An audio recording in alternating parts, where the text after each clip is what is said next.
Hi guys, and welcome back to my channel.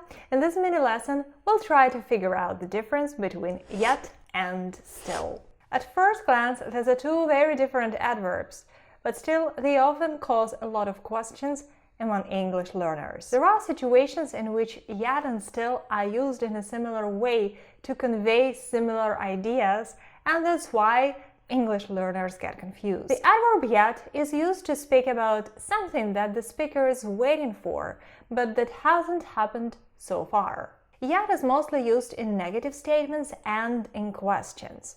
For example, have the guests arrived yet? Have you finished the report yet? David hasn't told us yet if he's going to join us. Don't sit on that bench. The paint hasn't dried yet. The adverb still is used to speak about something that began in the past and is continuing into the present. Still is common in affirmative sentences and also in questions. My God, it's still raining. It was raining in the morning and now it is also raining. They still use that old John Deere tractor on their farm. They used it 10 years ago and they continue using it today. Do you still want to go to Portugal? I know you wanted to go there when you were a student, but is it still true? Do you still want to go there? Do they still like rock music? I know they liked rock music when they were young. Is it still true for them today? Notice that yet is normally placed at the end of the clause, while still is normally placed before the verb.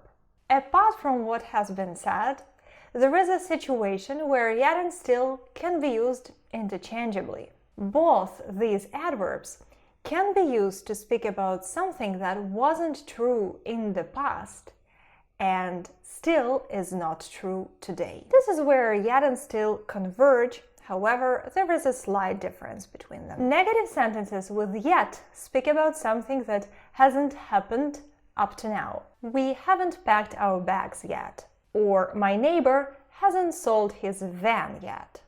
Negatives with still suggest that the situation should have changed, but it hasn't. They kind of show that the speaker was hopeful about a more positive outcome. I still haven't found my headphones. I know they're somewhere in the house.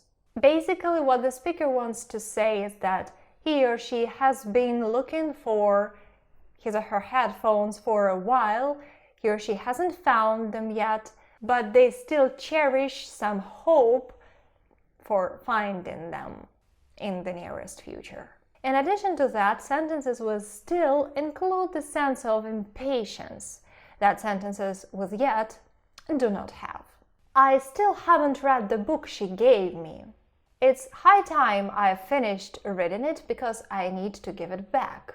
We see that the sentence suggests some feeling of impatience that the speaker might be experiencing. Compare it to this sentence. Gone girl? I haven't read that book yet. The speaker simply states a fact, and that's it. There is one more thing to say. Both yet and still can be used with the meaning of nevertheless or in spite of. In this case, they are used at the beginning of the clause. Let's see. Their life in this country has been challenging, and yet they are unlikely to ever abandon their hope for becoming citizens one day. It's a battered old car. Still, it fully satisfies my humble needs. In the sentences that we have just seen, yet and still are used not as adverbs, but as conjunctions. I hope this mini lesson was useful. Please subscribe to my channel if you like what I'm doing, and see you in the next video.